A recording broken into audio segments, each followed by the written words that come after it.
সবাই খুব দ্রুত জয়েন করে ফেলো, হ্যাঁ। আমরা খুব দ্রুত ক্লাসটা শুরু করব এবং আজকে যা পড়াবো এটা তোমাদের জন্য খুবই গুরুত্বপূর্ণ এবং বেস্ট সামষ্টিক অর্থনীতি পড়তে হলে এটা তোমাদের জানতেই হবে 100%। আচ্ছা, সবাই একটু যার যার প্রোফাইল থেকে কষ্ট করে জাস্ট একটু একটা ক্লিক করে শেয়ার করে দাও, আর হচ্ছে বন্ধুদেরকে একটু মেনশন করে দাও, হ্যাঁ। তোমাদের যারা পরিচিত আছে তাদের সবাইকে একটু মেনশন করে দাও। সবাই একটু নিজের প্রোফাইল থেকে ক্লাসটা শেয়ার করে দিবা, হ্যাঁ। এখানে যতজন জয়েন করতেছো প্রতিদিনই আমরা অনেক প্রায় 190-80 জন জয়েন করি। তো প্রত্যেকে যদি যার যার প্রোফাইল থেকে একটা ক্লিক করে দাও তাহলে আমরা কতগুলো মানুষের কাছে পৌঁছাতে পারি চিন্তা করো। তো তোমাদের এইটুকু সাহায্য আমরা কামনা করি, তোমরা জাস্ট হচ্ছে একটু কাইন্ডলি শেয়ার করে দিবা, ঠিক আছে। জাস্ট একটা শেয়ার। ওকে, আজকে আমরা সকল ডিপার্টমেন্ট অর্থাৎ অ্যাকাউন্টিং অ্যান্ড ফাইন্যান্স, আবার হচ্ছে ম্যানেজমেন্ট,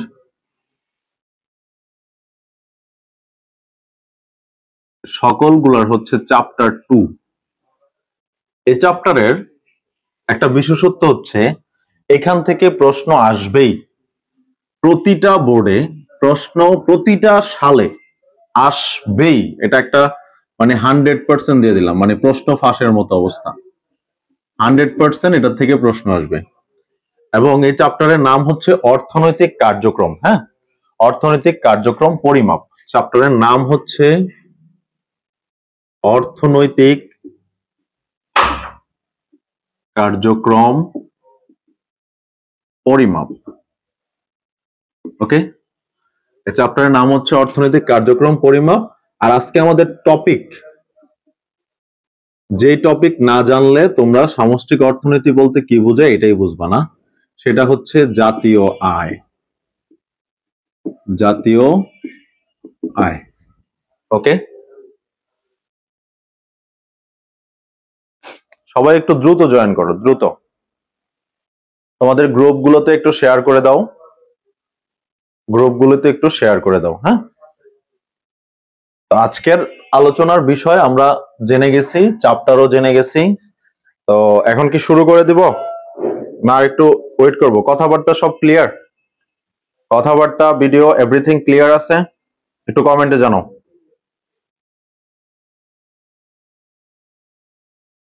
সবাই একটু দ্রুত কমেন্টে জানাও। মাহমুদা, ওয়ালাইকুম আসসালাম। সবাইকে ওয়ালাইকুম আসসালাম। তোমরা দ্রুত জয়েন করে ফেলো এবং সবাই একটু মেনশন করো এবং হচ্ছে শেয়ার দিয়ে দাও, ঠিক আছে। সবাই একটু শেয়ার দিয়ে দাও।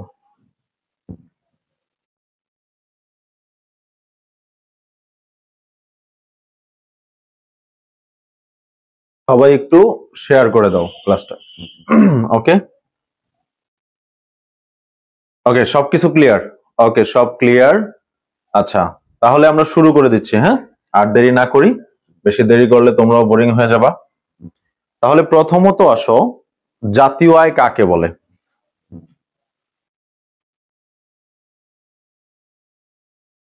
ওকে, আচ্ছা, তোমরা কোনো দিক দিয়ে না বুঝলে সাথে সাথে আমাকে কমেন্ট করে জানাবা, হ্যাঁ। আচ্ছা, আমার অবজেকশন হচ্ছে, আমার প্রতি তোমাদের অবজেকশন হচ্ছে আমি খুব দ্রুত পড়াই, ঠিক আছে। আমার প্রতি তোমাদের অবজেকশন হচ্ছে আমি খুব,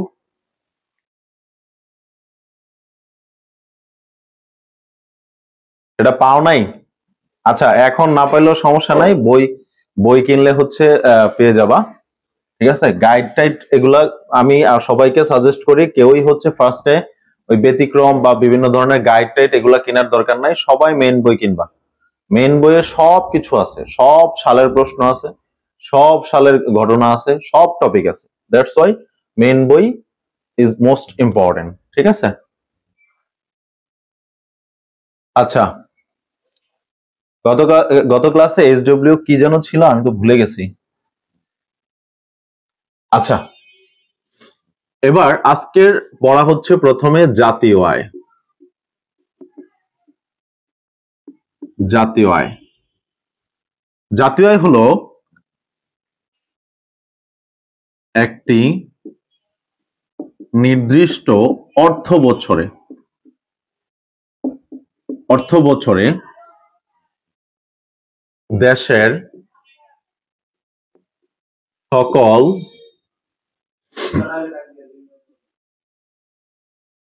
প্রাকৃতিক সম্পদ কাজে লাগিয়ে মোট যে পরিমাণ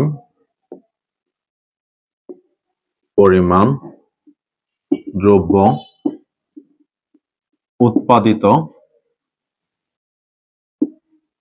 হয় তাদের বাজার মূল্যকে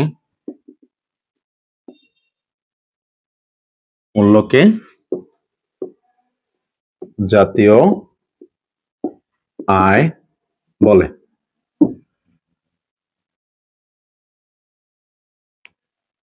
হ্যাঁ, কম করেই পড়াবো, ঠিক আছে, কম করেই পড়াবো। আমি একটু ফাস্ট পড়াই, এটা তোমাদের একটা অবজেকশন যে আমি নাকি অনেক দ্রুত পড়াই, তোমরা অনেক সময় আমার কথা ধরতে পারো না, এটা তোমাদের অনেক প্রবলেম হয়ে যায়। তা আজকে চেষ্টা করব যতটুকু স্লো পড়ানো যায়, কারণ এটা হচ্ছে আমার একটা অভ্যস্ততা হয়ে গেছে। কেন? কারণ আমাদের হচ্ছে কিছু কোচিং সেন্টারে হচ্ছে আমাদের ক্লাস করাইতে হলে কি করে দিত, আমাদেরকে হচ্ছে সিলেবাসটা ধরে দিত যে আপনার এই থেকে এই পর্যন্ত আজকে পড়ায়া বের হতে হবে। তো তখন কি করতে হইতো, তখন নিজেকে ওই টপিকের সাথে ওই ইসের সাথে স্পিড আপ ম্যাচ করতে হইতো। এখন এই ক্ষেত্রে কি হইতো, অনেকে এটা বুঝতে পারতো, আবার অনেকে এটা মানে ধরতে পারতো না। কিন্তু আমার তো কিছু করার নাই ভাই, কি করব আমি, আমার তো সিলেবাস শেষ করা লাগবে। এখন তোমাদের তো সিলেবাসের প্যারা নাই, দ্যাটস ওয়াই এখানে আস্তে আস্তে পড়াবো। হ্যাঁ, এটাও রাইট, ঠিক আছে, এটাও রাইট, এটাও রাইট, আরেকটা আছে ওইটাও রাইট, ঠিক আছে, এটা আমি একটু পরে বলতেছি। একটি নির্দিষ্ট অর্থ বছরে দেশের সকল প্রাকৃতিক সম্পদকে কাজে লাগে। প্রাকৃতিক সম্পদ কি কি হতে পারে? ঠিক আছে, প্রাকৃতিক সম্পদ কি কি হতে পারে? প্রাকৃতিক সম্পদ হতে পারে যেমন ধরো যে ভূমি, তারপরে হচ্ছে তোমার কাঁচামাল, ঠিক আছে, তারপরে হচ্ছে তোমার শ্রম। এই যে এত কিছু, ভূমি, কাঁচামাল, শ্রম, অর্থাৎ উৎপাদনের সামগ্রী বা উপকরণ হচ্ছে চারটা। একটা হচ্ছে ভূমি, শ্রম, মূলধন ও সংগঠন। এই চারটা উপকরণকে যদি তুমি কাজে লাগিয়ে যে পরিমাণ উৎপাদন করতে পারো, ঠিক আছে, যে পরিমাণ উৎপাদন করা যাইতো, এইটার বাজার মূল্যকে, অর্থাৎ আমি ধরো যে একটা দেশ 500 কোটি টাকার কি করছে, উৎপাদন করছে, এইটাই হচ্ছে ওই দেশের জাতীয় আয়। একটা দেশ 1000 কোটি টাকার উৎপাদন করছে, এটাই হচ্ছে ওই দেশের জাতীয় আয়। কথা কি বোঝা গেল? এই পদ্ধতিতে তুমি কি করতে পারো, জাতীয় আয়কে সংজ্ঞায়িত করতে পারো। এখন আমরা একটু বিস্তারিত পড়বো এটা নিয়ে, ঠিক আছে, জাতীয় আয় সম্পর্কে আমাদের ধারণাটা পুরোপুরি ক্লিয়ার করব। তাহলে দেখো, জাতীয় আয়কে পরিমাপ করা যায় তিনটা পদ্ধতিতে। এই জাতীয় আয়কে সংজ্ঞায়িত করা যায় তিন পদ্ধতিতে, অর্থাৎ আমি যে আগের সংজ্ঞাটা বলেছিলাম ওইটাও রাইট, এটাও রাইট। তাহলে আমরা বলতে পারি জাতীয় আয় পরিমাপ করা হয় তিন পদ্ধতিতে। কয় পদ্ধতিতে পরিমাপ করা যায়? তিন পদ্ধতিতে। প্রথম পদ্ধতি হচ্ছে উৎপাদন পদ্ধতি, যেটার সংজ্ঞাটা আমি এটা লিখেছি। এই উৎপাদন পদ্ধতিতে জাতীয় আয় হচ্ছে এইভাবে সংজ্ঞায়িত করা যায়, ঠিক আছে, উৎপাদন পদ্ধতিতে জাতীয় আয়টা এভাবে তুমি সংজ্ঞায়িত করতে পারো। কিভাবে? একটি নির্দিষ্ট অর্থ বছর অর্থাৎ অর্থাৎ কি, এক বছরে যে দেশের সকল প্রাকৃতিক সম্পদ কাজে লাগিয়ে মোট যে পরিমাণ দ্রব্য উৎপাদিত হয় তাদের বাজার মূল্যকে বলা হয় জাতীয় আয়। এটা হচ্ছে উৎপাদন পদ্ধতিতে। দ্বিতীয় নাম্বার হচ্ছে আয় পদ্ধতি। আয় পদ্ধতি, আয় পদ্ধতি মানে হচ্ছে কি, সকল আয়ের সমষ্টিকে কি বলা হবে? সকল আয়ের সমষ্টিকে হচ্ছে জাতীয় আয় বলা যায়। এর আগে যে সংজ্ঞাটা বলেছিলাম, সকল আয়, যেমন ধরো যে তুমি বলতে পারো, যেমন ধরো ভূমির থেকে কি আসে? খাজনা। ভূমির থেকে কি আসে? খাজনা, এটা এক ধরনের আয়। প্লাস তারপরে ধরো যে মূলধনের কি আসে? সুদ। মূলধনের কি আসে? সুদ। প্লাস শ্রমের কি আসে? মজুরি। শ্রমের কি পায়? মজুরি পায়। তাহলে এরপরে হচ্ছে সংগঠন থেকে কি পায়? মুনাফা, মানে হচ্ছে অতিরিক্ত লাভ আর কি, মুনাফা। এই সকল কিছুর সমষ্টিকে বলা হয় কি? জাতীয় আয়। সমষ্টি, সকল কিছুর সমষ্টিকে বলা হয় জাতীয় আয়। এটা কোন পদ্ধতিতে? এটা হচ্ছে আয় পদ্ধতিতে। অর্থাৎ দেশের সকল মানুষের আয়গুলোকে শুধু আমি কি করব? আয়গুলোকে শুধু আমি কাউন্ট করব। ঠিক আছে, আয়গুলোকে তুমি কি করব? আমরা কাউন্ট করব। ক্লিয়ার? সবাই ক্লিয়ার এটুকু? উৎপাদন পদ্ধতিটা প্রথমে আমরা ক্লিয়ার করেছি, এবার আয় পদ্ধতিটা কি ক্লিয়ার? ক্লিয়ার হলে সবাই ডান লিখো। উৎপাদন পদ্ধতি এবং আয় পদ্ধতি এটা ক্লিয়ার হলে ডান লিখো।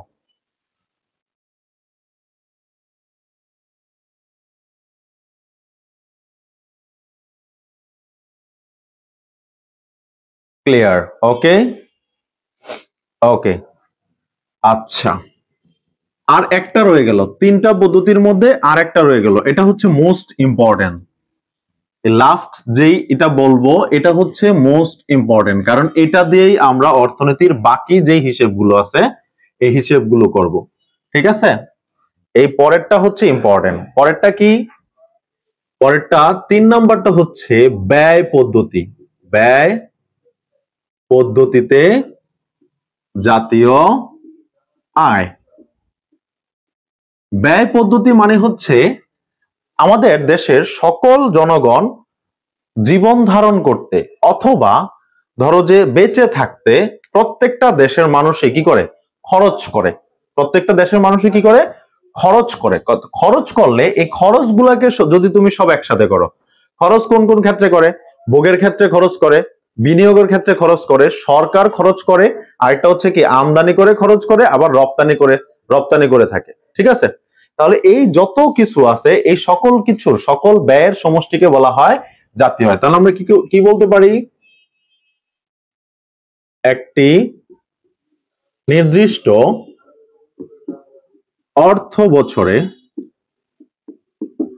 বছরে সমাজের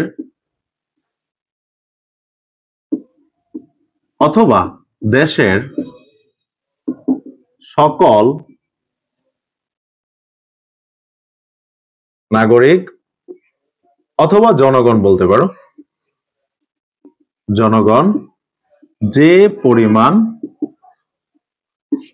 ব্যয় করে তাদের সমষ্টিকে ব্যয় পদ্ধতিতে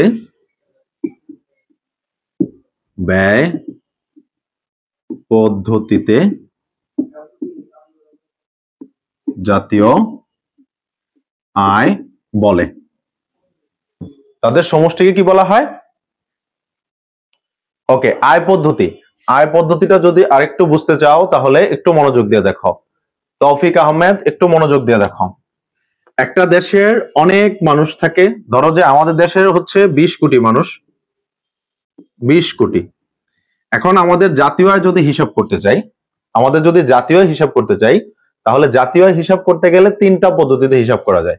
একটা হচ্ছে উৎপাদন পদ্ধতি, অর্থাৎ যেই সকল উৎপাদন প্রতিষ্ঠানগুলো উৎপাদন করে তাদের উৎপাদনটা হিসাব করলে কি হয়ে যাবে? চূড়ান্ত পণ্যটা হিসাব করলেই আমরা কি পেয়ে যাব?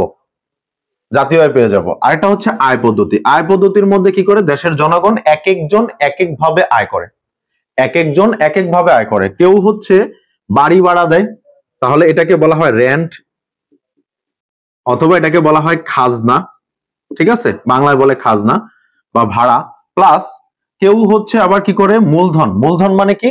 সঞ্চয় করছে, সঞ্চয় করে ব্যাংকে জমায় রাখছে, ব্যাংকের থেকে সে কি পাচ্ছে? সুদ পাচ্ছে। তাহলে এই টাকাটা কারো মূলধন হিসেবে কাজে লাগতেছে, সেই সুদের টাকাটা সেও পাচ্ছে। তাহলে আয় হিসেবে কি পায়? সুদ পায়। প্লাস আবার কেউ কি পায়? শ্রমিক হিসেবে, যেমন আমরা বেতন পাই না, আমরা চাকরি করি না, দেশের ম্যাক্সিমাম মানুষ কি করে? চাকরি করে।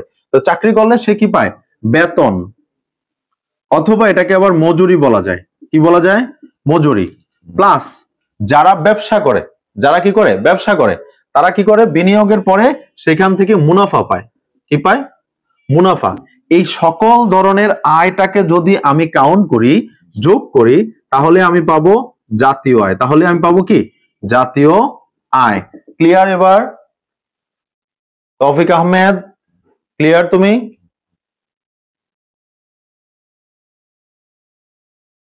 আয় পদ্ধতিটা তুমি ক্লিয়ার? একটু রেসপন্স করো। হ্যাঁ, তৌফিক আহমেদ একটু রেসপন্স করো, তাহলে আমি বুঝতে পারবো ক্লিয়ার কিনা।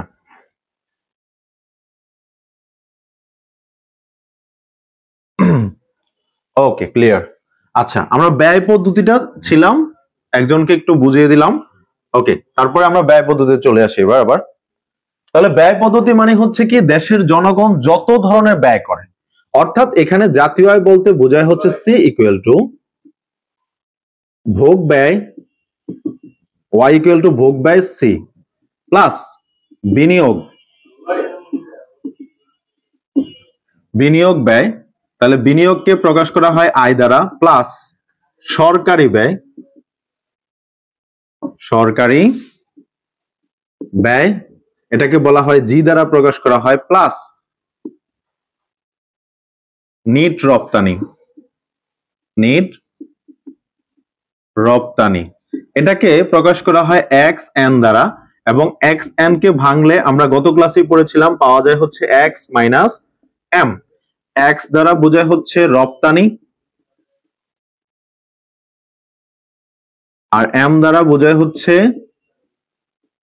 আমদানি। এই দুইটার পার্থক্য কি বলা হয়? নিট রপ্তানি। দুইটার পার্থক্যকে বলা হয় নিট রপ্তানি। ক্লিয়ার? তাহলে এই যত ধরনের ব্যয় আছে, এই সকল ব্যয়কে যখন একসাথে করা হবে, তখন সেটাকে বলা হবে ব্যয় পদ্ধতিতে জাতীয় আয়। কি বলা যায়? ব্যয় পদ্ধতিতে জাতীয় আয়। আর এই সূত্রটা আমরা একটু মনে রাখবো। কি? জাতীয় আয় বলতে Y equal to C plus I, এটাকে বলা হয় দুই খাত। এটা আমরা গত ক্লাসেও পড়ছিলাম। Y equal to C plus I plus G, এটাকে বলা হয় তিন খাত। আবার y equal to C plus I plus G plus X minus M, এটাকে বলা হয় চার খাত। এই যে খাত অনুযায়ী জাতীয় আয়কে তিন ভাগে ভাগ করা যায়। খাত অনুযায়ী জাতীয় আয়কে কয় ভাগে ভাগ করা যায়? তিন ভাগে ভাগ করা যায়। বোঝা গেল? খাত অনুযায়ী জাতীয় আয়কে আবার কয় ভাগে ভাগ করা যায়? তিন ভাগে। এটা আমরা গত ক্লাসে পড়ছি। এই সূত্রটা, ফাইনাল সূত্রটা একটু মনে রাখবেন। ফাইনাল সূত্রটা একটু মনে রাখবেন যে ব্যয় পদ্ধতিতে জাতীয় আয় মানে হচ্ছে y equal to C plus I plus G X minus M. Okay, তাহলে এটা ক্লিয়ার? আমি মুছে ফেলতেছি, তোমরা একটু কমেন্টে জানাও দ্রুত। কোনো প্রবলেম থাকলে এটার উপরে আমাকে কোশ্চেন করো দ্রুত, আমি কমেন্ট দেখতেছি।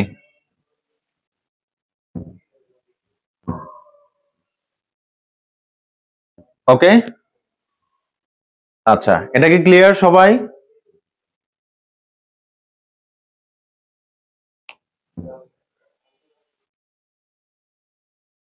আচ্ছা, তাহলে এখান থেকে প্রশ্নটা কি আসে যে স্যার এই যে আমরা পড়লাম, এখানে আমরা প্রশ্ন কি করব? লাস্ট লাইনটা হচ্ছে আমি বলেছি যে তোমাকে এই সূত্রটা মনে রাখবে যে C plus I plus G plus X minus M. এই সূত্রটা একটু ভালো করে মনে রাখবেন। জাতীয় আয় মানে হচ্ছে কি? এই ব্যয় পদ্ধতিতে y equal to C plus I plus G X minus M. এটা একটু ভালো করে মনে রাখবেন, কারণ এটা অনেক কাজে লাগবে, এটা পরবর্তীতে গিয়ে কাজে লাগবে। এখন আসো যে স্যার আমরা যে এই যে এতগুলা টপিক পড়লাম, তিনটা পদ্ধতি, ঠিক আছে? তিনটা পদ্ধতি, তাহলে এই তিনটা পদ্ধতি আমরা কেন পড়বো? why, what's the reason? এটা প্রশ্ন থাকতে পারে না? অবভিয়াসলি প্রশ্ন থাকতে পারে। তাহলে এখান থেকেই হচ্ছে তোমাদের একটা প্রশ্ন আসে প্রশ্নটা আমি বলে দেই। এইখান থেকে একটা প্রশ্ন আসে। প্রশ্নটা হচ্ছে যে জাতীয় আয় পরিমাপের পদ্ধতি সমূহ ব্যাখ্যা করো। প্রশ্নটা বুঝতে পারছো? তাহলে প্রশ্নটা কি আসে? জাতীয় আয় পরিমাপের পদ্ধতি সমূহ ব্যাখ্যা করো। ক্লিয়ার? তাহলে এবার এই প্রশ্নের অ্যান্সারটা পারা যাবে না? জাতীয় আয় পরিমাপের পদ্ধতি হচ্ছে তিনটি, এই তিনটাই তোমরা ব্যাখ্যা করবা। কি কি ব্যাখ্যা করবা? একটা হচ্ছে উৎপাদন পদ্ধতিতে জাতীয় আয়, আরেকটা হচ্ছে আয় পদ্ধতিতে জাতীয় আয়, আরেকটা হচ্ছে ব্যয় পদ্ধতিতে জাতীয় আয়। তা এখন আশা করি তোমরা এটা অ্যান্সার করতে পারবা। ঠিক আছে, এখন তোমরা এটা অ্যান্সার করতে পারবা আশা করি। ওকে ওকে, আচ্ছা আমরা নেক্সট টপিকের দিকে চলে যাই। ঠিক আছে, এবার হচ্ছে নেক্সট টপিক। এই যে এখন যে বিষয়গুলো বলবো, এই বিষয়গুলো তোমরা হরহামেশা বিভিন্ন খবরে, বিভিন্ন পেপার পত্রিকায় এরকম টার্মস গুলো অনেক বেশি দেখে থাকো, বাট বোঝো কিনা আমি জানি না। ঠিক আছে, বোঝো কিনা আমি জানি না। সেটা হচ্ছে জাতীয় আয় পরিমাপের বিভিন্ন ধারণা। বিভিন্ন ধারণার মধ্যে উল্লেখযোগ্য হচ্ছে, যেমন হচ্ছে জিএনপি, তারপরে হচ্ছে জিডিপি, তারপরে হচ্ছে তোমার এনপি, আবার এনডিপি। ঠিক আছে, এরপরে হচ্ছে আর্থিক জিএনপি, আর একটা হচ্ছে বাস্তব বা প্রকৃত জিএনপি, প্রকৃত জিএনপি। ওকে, তারপরে হচ্ছে ব্যক্তিগত আয়, ব্যক্তিগত আয়, আরেকটা হচ্ছে ব্যয়যোগ্য আয়। ঠিক আছে, এই টপিকগুলো তোমরা হরহামেশাই হচ্ছে তোমরা কি করো, এগুলো শোনো। যেমন জিএনপি, দেশের জিএনপি কত, গড় জিডিপি কত, এনএনপি কি, এনডিপি কি, আর্থিক জিএনপি, প্রকৃত জিএনপি, ব্যক্তিগত আয়, ব্যয়যোগ্য আয়। ঠিক আছে, এই ক্লাসগুলো মানে তোমরা এই টপিকগুলো যদি না জানো তাহলে সামষ্টিক অর্থনীতি তুমি কিছুই জানো না। মনে রাখতে হবে, সব লিখে দিব। ঠিক আছে, এই যে বিষয়গুলো তোমাকে আমি বললাম, এগুলো ছাড়া যদি তুমি, হ্যাঁ সবগুলো বলে দেব, আমি সবগুলো আলোচনা করব, একটা একটা করে বলে দেব। ওকে, এরপরে দেখো, এইগুলো যদি তুমি না জানো, আরেকটা বিষয় আছে। আরেকটা বিষয় হচ্ছে মুদ্রাস্ফীতি। এগুলো যদি তুমি না জানো তাহলে সামষ্টিক অর্থনীতি তুমি কিছুই জানো না। তা আমি একটা একটা করে আলোচনা করব। ঠিক আছে, একটা একটা করে আলোচনা করব, তাহলে তুমি এগুলো সব বুঝতে পারবা। ওকে, আমি একটা একটা করে আলোচনা করতেছি। প্রথমে আমি আলোচনা করি হচ্ছে জিএনপি। ওকে, তোমরা অনেকেই বলতেছো স্যার এগুলার লেখা দিতে, আমি অবশ্যই লিখে দেব। জিএনপি এগুলা ক বিভাগের প্রশ্নের জন্য খুব ইম্পর্টেন্ট, মনে রাখবা। জিএনপি জিডিপি যাই আসুক না কেন, এগুলো সব ক নাম্বারের জন্য ইম্পর্টেন্ট ফুল মিনিং হিসেবে। জিএনপি দ্বারা বোঝে হচ্ছে gross national product, gross national product. এটা মানে হচ্ছে মোট জাতীয় উৎপাদন। ঠিক আছে, আবার অনেক জায়গায় লেখা থাকে জিএনআই, একই, দুইটার একই, সেটা হচ্ছে ফুল ফর্ম হয়ে যাবে গ্রস ন্যাশনাল ইনকাম। এটাকে বলা হয় মোট জাতীয় আয়। ওকে, গ্রস ন্যাশনাল ইনকাম। হ্যাঁ অবশ্যই ক্লাস রেকর্ডেড থাকবে। ঠিক আছে? ওকে, তাহলে এটা দ্বারা কি বোঝায়? গ্রস ন্যাশনাল প্রোডাক্ট অথবা গ্রস ন্যাশনাল ইনকাম, এটা দ্বারা কি বোঝায়? দেখো, এটা দ্বারা বোঝাচ্ছে ন্যাশনাল। ন্যাশনাল মানে হচ্ছে জাতীয়। ন্যাশনাল মানে হচ্ছে কি? জাতীয়।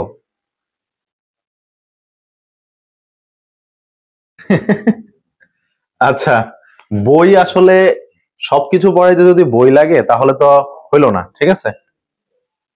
ওকে, জিএনআই ইকুয়াল টু, আমরা এটা একটু নিচেরটা মুছে ফেলতেছি, আমার অন্য কিছু লিখতে হবে। ওকে, দেখো, এগুলো তোমরা নোট করে নিও, হ্যাঁ?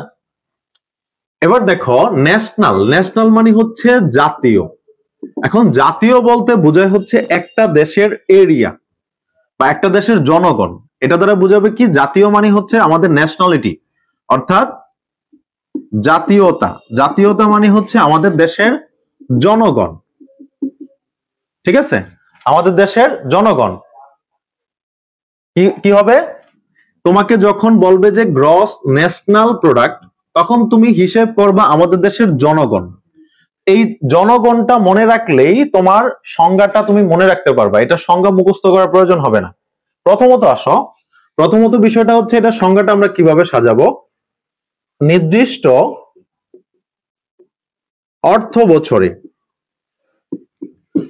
অর্থ বছরে, তাহলে এই ন্যাশনাল দ্বারা আমি কি বুঝাইছি? জনগণ, ঠিক আছে? অর্থ বছরে দেশের সকল জনগণ যে পরিমাণ চূড়ান্ত দ্রব্য উৎপাদন করে তাদের বাজার মূল্যকে মোট জাতীয় উৎপাদন, অর্থাৎ কি বলে? জিএনপি বলে। ওকে, প্রথমত দেখো, নির্দিষ্ট অর্থ বছরে এটা থাকবেই। জাতীয় আয় যদি তুমি হিসাব করতে চাও, এক বছরের হিসাব করতে হবে। জাতীয় আয়, তারপরে হচ্ছে জিডিপি, জিএনপি, যাই হিসাব করো না কেন, এগুলো সব এক বছরের হিসাব, একদিনের না। একদিনের হিসাব যা কিছু আছে সব ব্যাচ থেকে পড়ে শেষ করে চলে আসছো। এখন যা করা হবে সব এক বছরের হিসাব। দেশের হিসাব করলে কি হবে? এক বছর। তো প্রথমত আসো, দেশের সকল জনগণ। কেন সকল জনগণ হইলো? কারণ এটা হচ্ছে national product, gross national product. যে পরিমাণ চূড়ান্ত দ্রব্য। এখন বলতে পারো স্যার এই চূড়ান্ত দ্রব্য আবার কি? এটা কি কোনো এক্সট্রা দ্রব্য? না, একটা প্রোডাক্টের তিনটা অবস্থান থাকে। যেমন ধরো, একটা হচ্ছে প্রাথমিক দ্রব্য, এরপরটা হচ্ছে মাধ্যমিক দ্রব্য, এরপরটা হচ্ছে চূড়ান্ত দ্রব্য। আমি একটা উদাহরণ দেই, তাহলে আর ক্লিয়ার হয়ে যাবে। উদাহরণটা হচ্ছে, ধরো যে আমি বললাম গমটা প্রকৃতি থেকে পাওয়া যায়, তাহলে এটাকে আমরা কি বলতে পারি? এটা হচ্ছে একটা প্রাকৃতিক দ্রব্য বা প্রাথমিক দ্রব্য। গমটা হচ্ছে কি? প্রাথমিক দ্রব্য। প্রাথমিক দ্রব্য থেকে আমি গম থেকে বানাইলাম হচ্ছে আটা অথবা ময়দা। এটাও কি সরাসরি ব্যবহার করা যাচ্ছে? আটা বা ময়দা সরাসরি ব্যবহার করা যাচ্ছে না। এরপরে কি হয়? এটা দিয়ে যদি আমরা রুটি বানাই, তখন এটা সরাসরি ভোগ করতে পারি। তখন এটা কি করতে পারি? সরাসরি ভোগ করতে পারি। এই যে গম হলো প্রাথমিক দ্রব্য, আটা বা ময়দা হলো মাধ্যমিক দ্রব্য, আর রুটি হচ্ছে চূড়ান্ত দ্রব্য। এই চূড়ান্ত দ্রব্যের উৎপাদন করে তাদের বাজার মূল্যকে বলা হয় মোট জাতীয় উৎপাদন, অর্থাৎ জিএনপি। ক্লিয়ার এটুকু? সবাই ক্লিয়ার? সবাই ক্লিয়ার?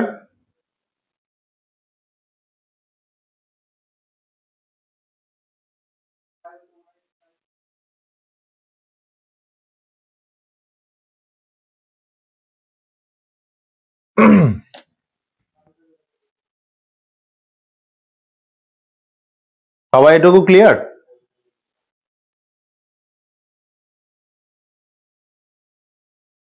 ক্লিয়ার, ওকে। ক্লিয়ার হলে এখান থেকে আমি আপনাদের একটা প্রশ্ন দিব, ঠিক আছে? এখান থেকে আমি আপনাদের একটা প্রশ্ন দিব, এটা হোমওয়ার্ক থাকবে। প্রশ্নটা হচ্ছে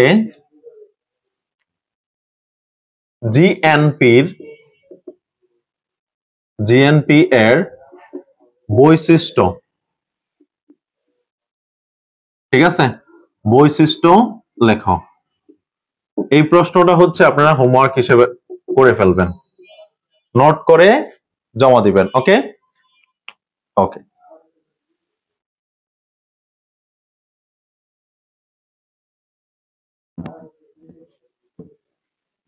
ওকে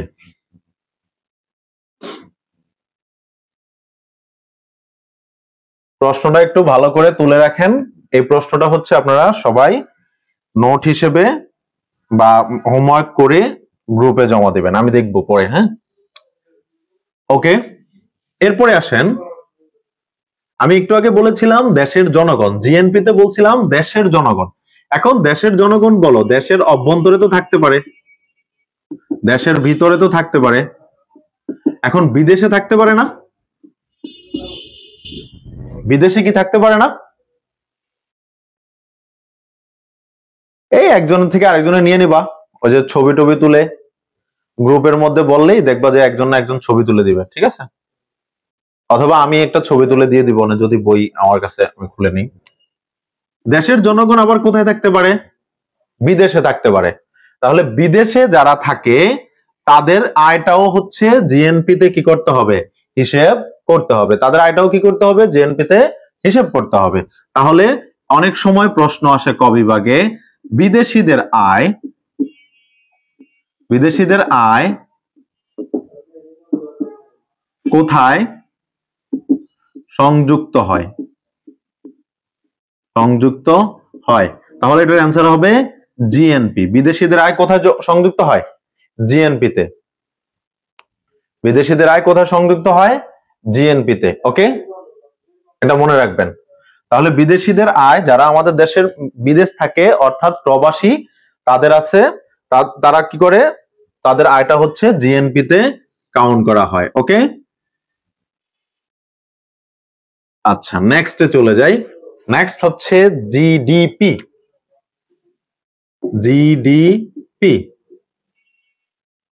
এই জিডিপির ফুল ফর্মটা অনেক জায়গায় পরীক্ষায় আসে, দ্যাটস ওয়াই ভালো করে পড়ে নেন। Gross domestic product. Gross domestic product, ঠিক আছে? জিডিপি এর ফুল ফর্ম কি? Gross domestic product. গ্রস মানে হচ্ছে মোট, ডোমেস্টিক মানে হচ্ছে দেশজ, প্রোডাক্ট মানে হচ্ছে উৎপাদন। ওকে, মোট দেশজ উৎপাদন। ওকে, তাহলে মোট দেশজ মানে কি? এটাকে বলা যায় এরিয়া অথবা আয়তন, অথবা কি আয়তন। তাহলে আমি বলতে পারি একটা দেশের অভ্যন্তরে যত নাগরিক আছেন সবাই যেই পরিমাণ উৎপাদন করে এটাকে বলা হবে কি? দেশজ উৎপাদন। এটা কি বলা যায়? কি? দেশজ উৎপাদন। একটু ভালো করে খেয়াল করো, জিডিপি মানে কি হবে? এটা একটা এরিয়া। ডোমেস্টিক মানে হচ্ছে একটা দেশের ভিতরে, যেমন এটা বাংলাদেশ, এটা ধরো হচ্ছে বাংলাদেশ। এই বাংলাদেশের ভিতরে যা কিছু উৎপাদিত হবে সবকিছুর সমষ্টিকে বলা হবে মোট দেশজ উৎপাদন। ক্লিয়ার? যেমন ধরো বাংলাদেশের ভিতরে কি থাকতে পারে? বাংলাদেশি থাকতে পারে, প্লাস আবার বিদেশিও থাকতে পারে, অনেক কোম্পানিতে বিদেশি লোক আছে। এই দুইজনের আয়টা কোথায় সংযুক্ত হবে? দেশজ উৎপাদনে। ওকে, এরপরে এবার বলতে পারো তাহলে স্যার বিদেশেও তো দেশের মানুষ আছে, এখন বিদেশে যারা থাকে তারা তো আর আমার এই ভূখণ্ডের মধ্যে নাই, তারা আরেকটা ভূখণ্ডে আছে, তাহলে তখন তাদের আয়টা আমাদের সাথে যুক্ত হবে না। অর্থাৎ এই জিডিপিতে হচ্ছে বিদেশিদের আয় সংযুক্ত হয় না। জিডিপিতে কি হয় না? বিদেশিদের আয় সংযুক্ত হয় না। যারা আমাদের দেশে প্রবাসী আছেন তাদের আয় আমাদের সাথে সংযুক্ত হবে না। এখানে সংযুক্ত হবে শুধুমাত্র বাংলাদেশি এবং বিদেশি যারা এই দেশে আছে, বিদেশি যারা আমাদের দেশে আছে। ওকে, এটুকু বুঝতে পারছো? দেশজ বলতে বোঝায় একটা দেশের এরিয়ার মধ্যে। দেশজ বলতে বোঝায় কি? একটা দেশের এরিয়ার মধ্যে। এখন একটু সংজ্ঞাটা আমরা মনোযোগ দিয়ে দেখি। সংজ্ঞাটা আমি লিখতেছি, তোমরা একটু মনোযোগ দিয়ে দেখো এবং যারা পারো নোট করে ফেলো। ওকে, এগুলাই পেড ব্যাচে পড়ালে এগুলাই পড়াবো, ঠিক আছে? এগুলাই পড়াবো। সত্যি কথা যেটা, আমি এখন যেভাবে ক্লাস নিচ্ছি তোমাদের পেড ব্যাচে এরকমই ক্লাস হবে। তোমরা এখন মনে করতেছো যে আমি হয়তো অনেক বেশি ইফোর্ট দিচ্ছি। না রে ভাই, আমি পেড ব্যাচে আরো বেশি ইফোর্ট দিই, ঠিক আছে? ওকে, দেখো, নির্দিষ্ট অর্থ বছরে ওকে কি করা হয়? দেশের অভ্যন্তরে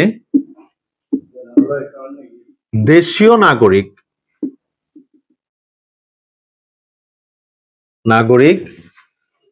ও দেশীয় নাগরিকের আয় ও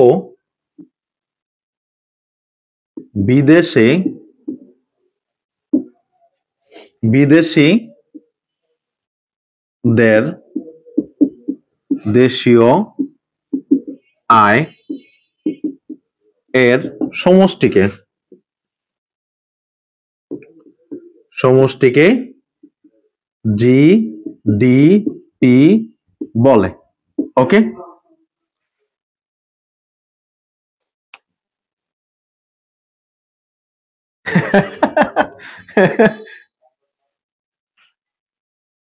ইনশাল্লাহ আপনি যদি পারেন, শহীদুল স্যার, আপনি পারলে আমি আপনাকে ওয়েলকাম জানাই, ঠিক আছে?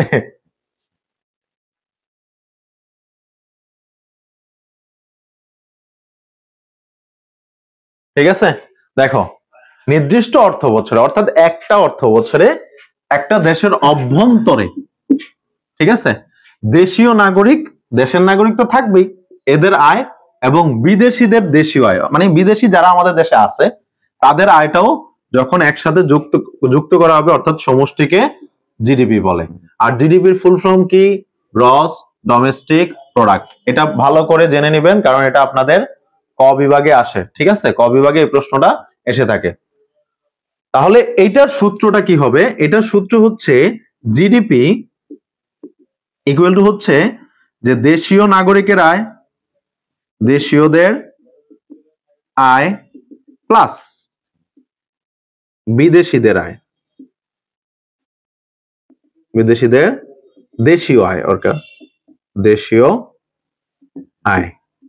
ওকে ওকে, আর যদি তুমি সিম্বল আকারে পড়তে যাও তাহলে C plus I plus G, এইটুকু।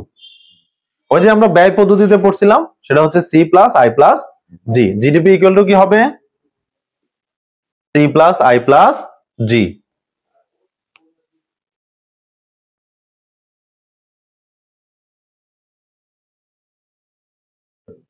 ঠিক আছে?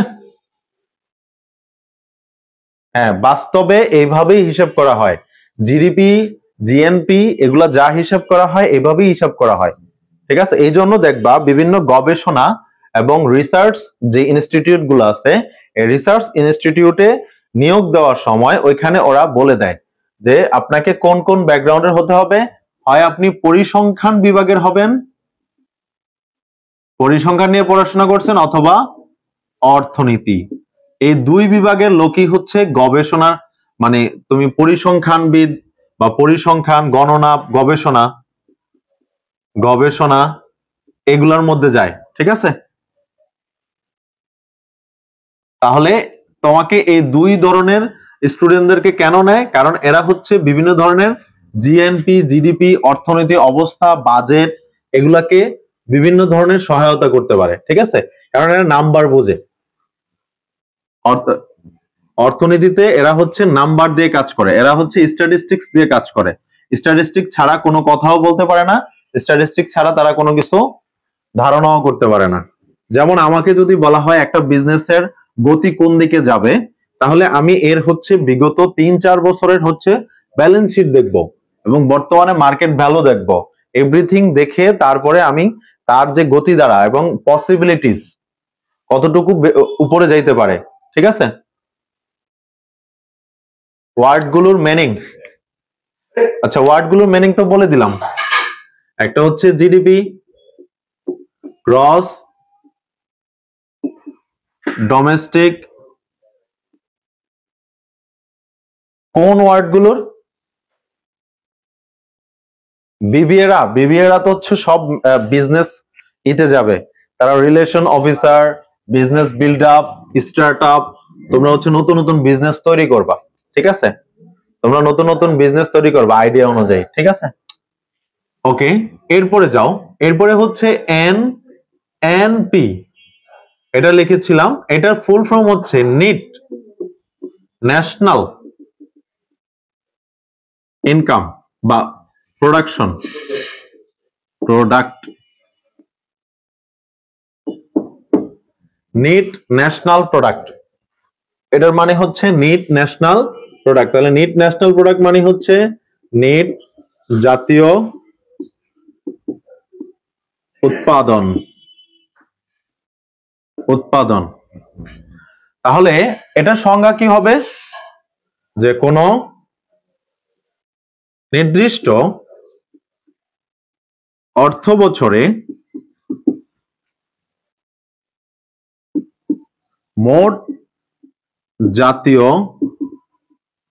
উৎপাদন থেকে মূলধনের ক্ষয়ক্ষতিজনিত ব্যয়, এই মূলধনের ক্ষয়ক্ষতিজনিত ব্যয়ের ই হচ্ছে সিসিএ, ওকে, শর্ট ফর্ম। ব্যয় বাদ দিলে যা অবশিষ্ট থাকে তাকে এনএনপি বলে, ওকে।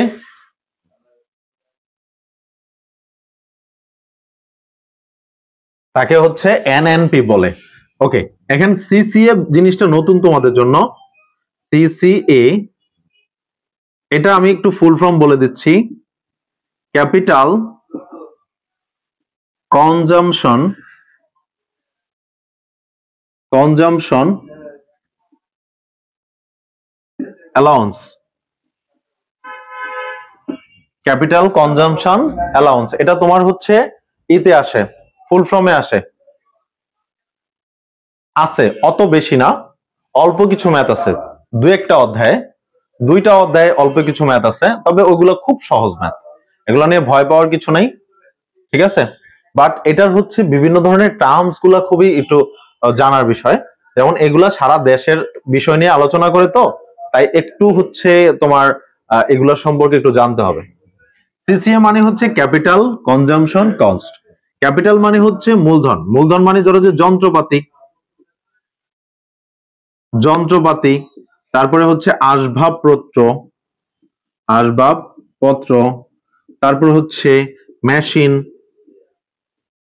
মেশিন, এগুলো যতই তুমি ব্যবহার করবা, উৎপাদন করতে গেলে যতই তুমি ব্যবহার করবা, এগুলোর অবশ্যই কি হবে? ক্ষয় হবে, অবশ্যই এটার প্রাইস কি হবে? ভ্যালু লেস হবে, ডিক্রিজ হবে। এই ভ্যালু ডিক্রিজ হওয়াটা কি বলা হয়? হচ্ছে ক্যাপিটাল কনজাম্পশন অ্যালাউন্স। তুমি প্রতি বছর এটাকে ব্যবহার করে কতটুকু ক্ষতি করছো, ওই অর্থটা কি বলা হয়? Capital consumption allowance. এটা যদি তুমি জিডিপি থেকে বাদ দিয়ে দাও, অর্থাৎ জিএনপি, এনএনপি সূত্র কি হবে? জিএনপি মাইনাস হচ্ছে সিসিএ অথবা ডিসি। ডিসির মানে হচ্ছে ডেপ্রিসিয়েশন কস্ট, ডেপ্রিসিয়েশন কস্ট, এটাকে বলা হয় অবচয়, বাংলায় বলে অবচয়, ওকে। তাহলে এবার আমরা কি এটা বুঝতে পারছি, নেট ন্যাশনাল প্রোডাক্ট, এটা ক্লিয়ার সবাই? নেট ন্যাশনাল প্রোডাক্টটা কি ক্লিয়ার সবাই?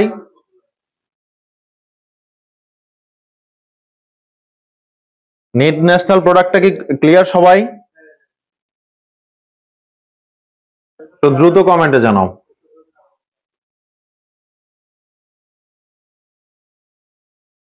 না, এই টপিকে কোনো চিত্র নাই, ঠিক আছে?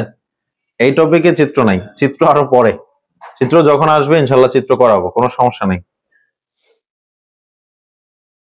চিত্রকে ভয় পাওয়ার দরকার নাই, ম্যাক্রোতে চিত্র নিয়ে টেনশন করার দরকার নেই, ম্যাক্রোতে হাতে গোনা অল্প কিছু চিত্র আছে, দ্যাটস ওয়াই এগুলো নিয়ে ভয় পাওয়ার কিছু নেই। তোমরা একটু থিওরি গুলো ভালো করে বুঝো, এগুলা বই পড়ে শিখতে গেলে তোমাদের অনেক কষ্ট হবে, বাট আমি তোমাদেরকে একেবারে মূল বিষয়টা ধরায় দিচ্ছি। বই তোমরা পড়বা, বাট তোমাকে মূল বিষয়টা বুঝতে হবে, এই বিষয়টা বোঝানোর কাজটা হচ্ছে আমার। তোমাদেরকে মূল বিষয়গুলো বুঝিয়ে দেওয়ার দায়িত্বটা হচ্ছে আমার। বই তোমাদেরই পড়তে হবে, বাট তোমরা যেগুলো না বুঝবা সেটা আমি দেখাবো। ওকে, এরপরে হচ্ছে আমরা আরেকটা বলছিলাম এনডিপি ইকুয়াল টু, এটার ফুল ফর্ম হচ্ছে net domestic product. Net domestic product, এটার বাংলা হচ্ছে নিট দেশজ উৎপাদন। নিট দেশজ উৎপাদন, তাহলে এটাও হচ্ছে ওই যে ইসের মতোই অনেকটা, যেমন ধরো যে নির্দিষ্ট অর্থ বছরে অর্থ বছরে অর্থ বছরে কি হবে, মোট দেশজ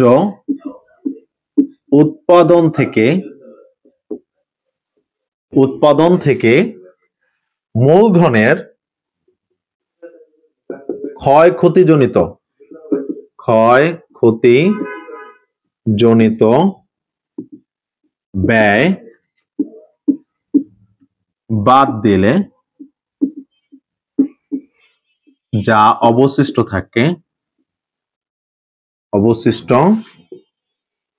থাকে তাকে এনডিপি বলে। অর্থাৎ এটার সূত্র হবে NDP equal two GDP minus CCA অথবা ডিসি। দেখো আগেরটা যদি বুঝে থাকো তাহলে এটা অনেক ক্লিয়ার, একদম ক্লিয়ার। আগেরটা বুঝে থাকলে এটা একদম ক্লিয়ার হয়ে যাবে।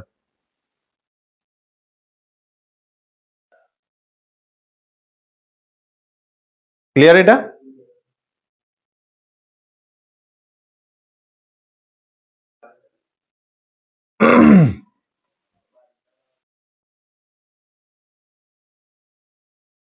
এটাও ক্লিয়ার সবার?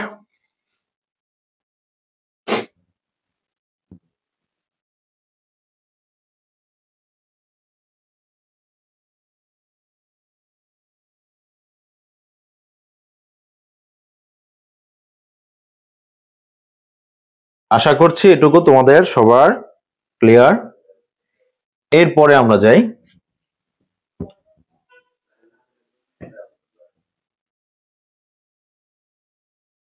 এরপরে এখান থেকে একটা প্রশ্ন আমরা মোস্ট ইম্পর্টেন্ট 99% দিয়ে রাখো। ডিসি মানে হচ্ছে অবচয়। অবচয় মানে একটা নতুন জিনিস আমি ব্যবহার করলে এটা যতটুকু ক্ষয় হয়, ব্যবহার করতে করতে যতটুকু ক্ষয় হয়। আর এটার ফুল ফর্ম হচ্ছে ডেপ্রিসিয়েশন কস্ট। ঠিক আছে, ডেপ্রিসিয়েশন কস্ট। ওকে,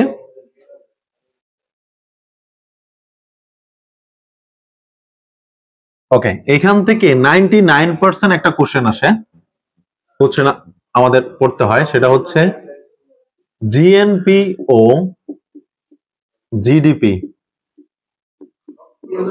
এর মধ্যে পার্থক্য। হ্যাঁ, এই প্রশ্নটা ভালো করে পড়ে ফেলবেন, এই প্রশ্নটা পড়ে ফেলবেন। হ্যাঁ, জিডিপি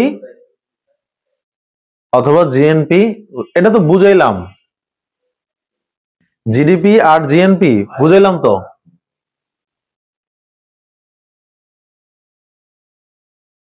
অনেকেই বুঝে নাই। কি বুঝো নাই একটু বলো তো, ক্লিয়ার করে বলো। জিডিপি আর জিএনপি বুঝাইলাম, ঠিক আছে, এতক্ষণ আগেই বুঝিয়ে ফেলছি। তুমি হয়তো শেষে জয়েন করছো। হ্যাঁ, জিডিপি বনাম জিএনপি। জিডিপি তে যা অন্তর্ভুক্ত হয়, জিএনপি তে কি অন্তর্ভুক্ত হয় না, এগুলা নিয়ে হচ্ছে পার্থক্য। ওকে, এটা এটা নিয়ে হচ্ছে পার্থক্য। প্রথমে তোমরা পার্থক্য লিখতে গেলে কি করবা, একটা বক্স করবা, বক্স করে এখানে একটা ছোট জায়গা রাখবা। সেটা হচ্ছে পার্থক্যর যে কারণগুলো আছে। যেমন প্রথমে হচ্ছে সংজ্ঞাগত কারণ, সংজ্ঞাগত। তাহলে এখানে জিএনপি আর এখানে লিখবা জিডিপি। তাহলে প্রথমে এটার সংজ্ঞাটা লিখবা, তারপরে হচ্ছে এটার আওতা বা পরিধি। তাহলে জিএনপি মানে হচ্ছে একটা দেশের সকল নাগরিক। তাহলে এটার হচ্ছে আওতা বা পরিধি বড়, ঠিক আছে। জিডির আওতা বা পরিধি হচ্ছে ছোট, কারণ জিডিপি তে শুধুমাত্র একটা দেশের অভ্যন্তরীণ হিসাব করা হয়, বাহিরের হিসাবটা করা হয় না, ঠিক আছে। তারপরে হচ্ছে এরপরে হচ্ছে এটার হিসেব করা, হিসাব, এটা একটু জটিল, ঠিক আছে, এটা তুলনামূলক সহজ। তাই এইভাবে করে হচ্ছে পার্থক্যগুলো করতে হয়। এভাবে করে গুলো হচ্ছে কি করতে হয়, হ্যাঁ, পার্থক্যগুলো করতে হয়। তাহলে তোমরা নিজেরাই পারবা এখন। দুইটা বিষয় যেহেতু তুমি বুঝতে পারছো যে একটা জিএডিপি একটা জিএনপি, এরপরে আবার বলতে পারো এটার মধ্যে কি হয়, এটার মধ্যে হচ্ছে বিদেশিদের আয় অন্তর্ভুক্ত হয়। যেমন প্রবাসীদের প্রবাসীদের আয় অন্তর্ভুক্ত হয় হয় আর এটাতে প্রবাসীদের আয় বিয়োগ করা হয়, আয় বিয়োগ করা হয়। এটার মান সবসময় ছোট হয়, জিএনপির মান সবসময় বড় হয়, ঠিক আছে। এগুলো হচ্ছে আস্তে আস্তে করে তুমি পার্থক্যগুলো করতে পারবা। দ্যাটস ওয়াই তাহলে আমরা মোটামুটি জাতীয় আয়ের যে বেসিক জিনিসগুলো আছে, 4 মার্কের জন্য মিনিমাম 5টা, ঠিক আছে, 5টা পয়েন্ট বা 6টা পয়েন্ট দিবা, 5টা মিনিমাম, ঠিক আছে, একটা বেশি দিবা। 4 মার্কের জন্য 4টা পয়েন্ট দিলে এটা একেবারে মানে সমান সমান হয়ে গেল, ঠিক আছে, বুঝতে পারছো? আচ্ছা, এবার আমরা ক্লাসটা আজকে এখানেই শেষ করব। পরবর্তী ক্লাসে বাকি যে অংশটা আছে আমাদের ম্যাক্রো ক্লাস, থার্ড ক্লাস যেটা হবে, ওইটাতে হচ্ছে আমরা পরবর্তী যে বিষয়গুলো আছে এটার সাথে, জাতীয় আয়ের সাথে রিলেটেড, এবং এই চ্যাপ্টারটা মোটামুটি আরেকটা ক্লাস করলে শেষই হয়ে যাবে। আমি চেষ্টা করব পরের ক্লাসে এটা শেষ করে দেওয়ার জন্য, ঠিক আছে। তাহলে আজকের ক্লাস কেমন লাগলো সবাই একটু কমেন্টে জানাও। আমি দেখি তোমরা কতজন আছো, কে কোথা থেকে দেখতেছো সেটাও একটু জানাও, ঠিক আছে। কে কোথা থেকে দেখতেছো সেটাও একটু জানাও। আমাদের সাথে আজকে ক্লাসে যুক্ত ছিলা, আহ অনেকেই যুক্ত ছিলা, প্রায় 50, 55, 60-এর মতো যুক্ত ছিলা। তো এর মধ্যে কে কোথা থেকে বলতেছো এবং কে কোথা থেকে ক্লাস করতেছো, শীতের জন্য অনেকে খুব কষ্ট হচ্ছে, গ্রাম সাইডে যারা আছো তাদের জন্য আন্তরিকভাবে দুঃখিত। কারণ অনেকেই হচ্ছে কাজ করে, চাকরি করে, ঠিক আছে, তারপরে হচ্ছে তোমার নিজেদের পরিবারের করে, সবকিছু করে তারপরে হচ্ছে ক্লাসে জয়েন করো। ওকে, একজন দিনাজপুর থেকে, নরসিংদী থেকে হচ্ছে আলতাফ হোসাইন, ঠিক আছে। আর জিএনপি সব সময়ের জন্য বেশি, হ্যাঁ, জিডিপির থেকে জিএনপি সব সময়ের জন্য বেশি হবে, আমাদের দেশে না, সব দেশেই। দিনাজপুর, হবিগঞ্জ, মুন্সিগঞ্জ, নারায়ণগঞ্জ, এই নারায়ণগঞ্জ থেকে কেটা, রুমা আক্তার, নারায়ণগঞ্জ, নোয়াখালী। ওয়াও, আমাদের সাথে তো সারা বাংলাদেশের অনেক জায়গা থেকে আছে। আচ্ছা, এখানে আছে হচ্ছে মাহমুদা, হচ্ছে চাঁদপুর থেকে, আমার হোম ডিস্ট্রিক্ট চাঁদপুর। ওকে, তুমি আমার এলাকার।